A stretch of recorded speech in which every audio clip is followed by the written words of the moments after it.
Good morning and welcome to ফোরলি। আশা করি তোমরা সবাই খুব ভালো রয়েছো, আমরাও ভালো আছি।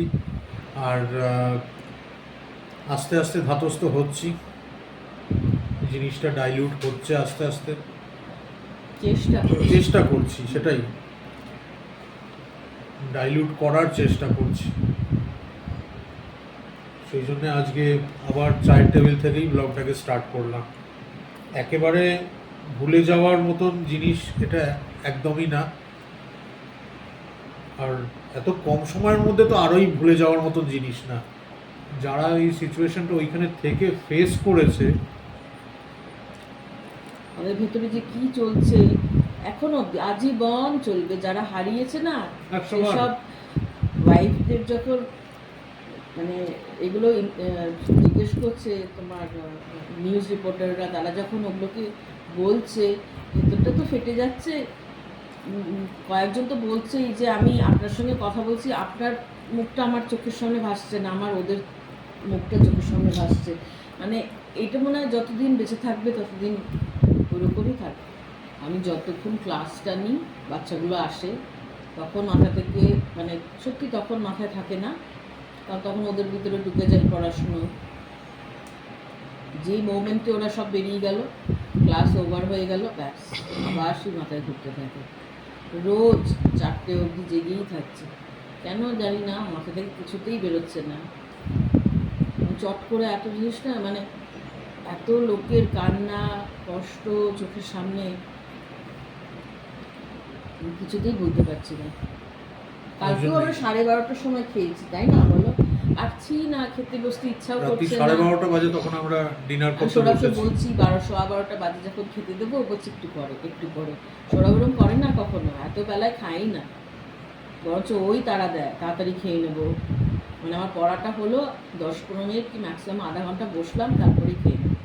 নর্মাল তো 100 বার একটা টাইমের পর গিয়ে হতেই হবে, সবাইকেই হতে হবে সেটা, কারণ লাইফ জিনিসটাই ওরকম, থেমে থাকে না, কারুর জন্য থেমে থাকে না। যারা প্র্যাকটিক্যাল তারা হয়তো এটা খুব সহজে করে নিতে পারে। আমরা নই, আমি তো ভীষণ ইমোশনাল গো, আমি ভীষণ ইমোশনাল। যে অন্যের কষ্টে অন্যরা কাঁদলে আমার এমনিই কেঁদে ফেলি, আমি তাকে চিনি না চিনি, কিন্তু তারা যখন কিছু, এই যে যখন টিভিতে দেখাচ্ছে না, ইন্টারভিউগুলো নিচ্ছে, তাদের জিজ্ঞেস করছে, তারা কাঁদছে, আমি বসে বসে কেঁদেই যাচ্ছি। কারণ কেন জানি না, আমি ওই রকম। যারা সেফলি বাড়িতে ফিরে এসেছে, কালকে সেগুলো নিউজ, সবই তো নিউজ চ্যানেল দেখছি, ভাবছি দেখবো না।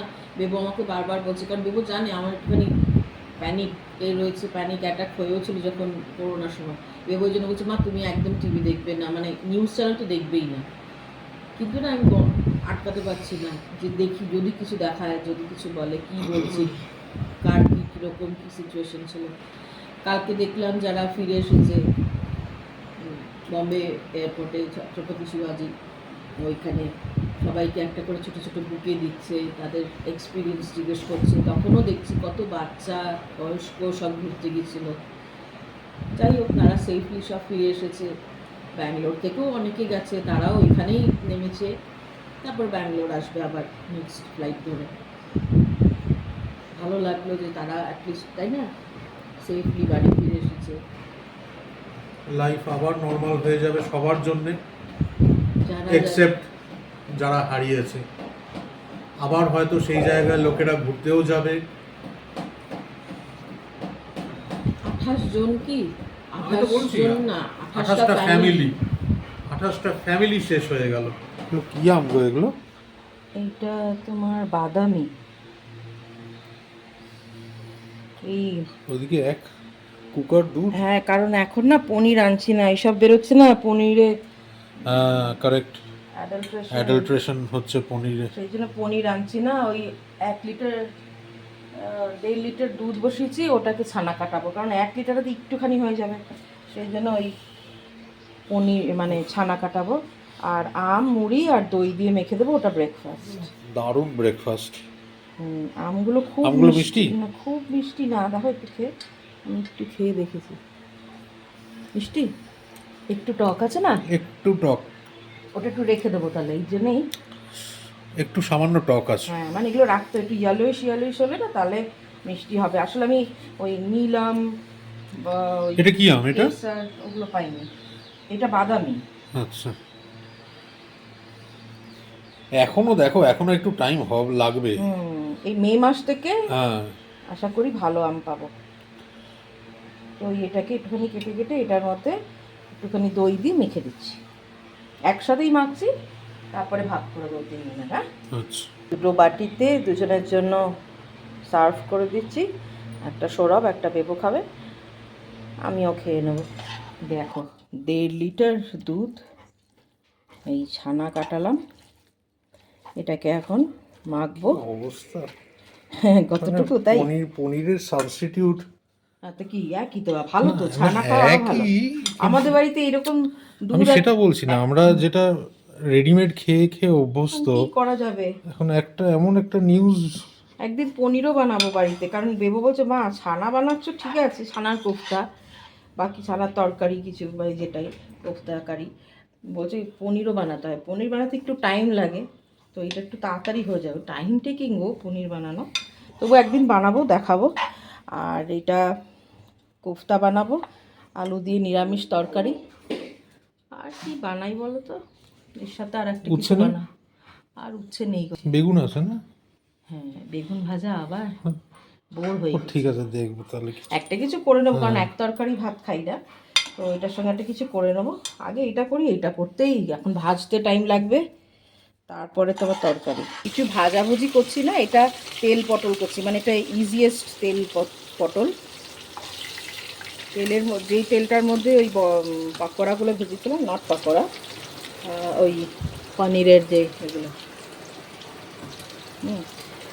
ওই তেলের মধ্যেই তেজপাতা আর গোটা জিরে ফোড়ন দিয়ে আর পটলটার মধ্যে একটু নুন মিশিয়ে ভাজছি। ভাজা হলে এখানে একটা পেস্ট বানাবো, হলুদ গুঁড়ো, লঙ্কা গুঁড়ো আর জিরে গুঁড়ো। পটলগুলো একটু ভাজা হয়ে গেলে না ওই তেলের মধ্যেই এটাকে দিয়ে দেবো। তেলটা একটু বেশি রেখেছি পটলে, কারণ নামেই তেল পটল, তো সেই জন্য একটু সামান্য তেল। এটাকে দিয়ে ভালো করে কষিয়ে নুন মিষ্টি আর একটু গরম মশলা দিয়ে নামিয়ে নেবো, ব্যাস। কোনো পেঁয়াজ টমেটো কিছু না। নামানোর সময় একটু শুধু চিনি দিই সামান্য, গুড় চাইলে গুড়ও দিতে পারো, যেটা ইচ্ছা। পটলটা একটুখানি ভাজা হয়, পটলগুলো পুরোপুরি ভাজা হয়নি।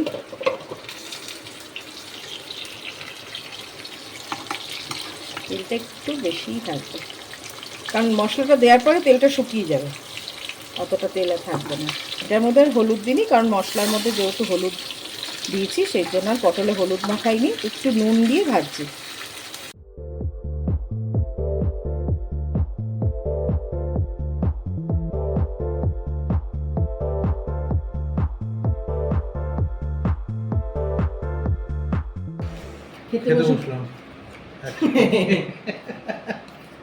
খেতে বসে পড়েছি, তেল পটল, আর এটা তো আমের টকটা করে রেখেছিলাম ফ্রিজে রাখি, ঠান্ডা ঠান্ডা। তেল পটলের কালারটা যা এসছে না,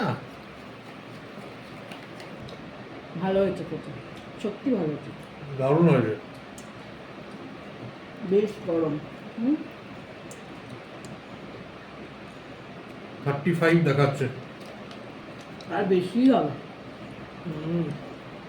গাছের পাতা নড়েই না, কিন্তু একবার বৃষ্টি হওয়া মানে অনেকটা ওয়েদার ঠিক হয়ে যাবে। বৃষ্টিটা মানে ঝমঝমই হতে হবে,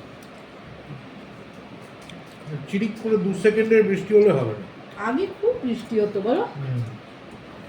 ছানার বড়ার তরকারি দেখতেও একেবারে ছানা বড়া হয়েছে, বলে না চোখ ছানা বড়া, ওইরকমই হয়েছে দেখতে।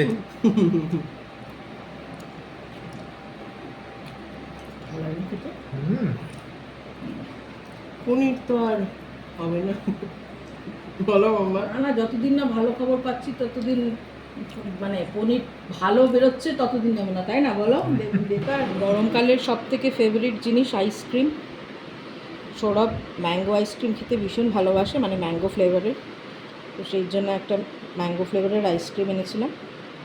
কোয়ালিটি ওয়ালসের ওই টাপগুলো অনেকটা থাকে, অনেক 1-2 বার তো মানে 2-3 বার তো খেতেই পারে। আমি যে কোনো আইসক্রিমই ভালোবাসি। আমি ভ্যানিলা ছাড়া ভালোবাসি না, ভ্যানিলা আর বাটারস্কচ এই দুটো খাবো।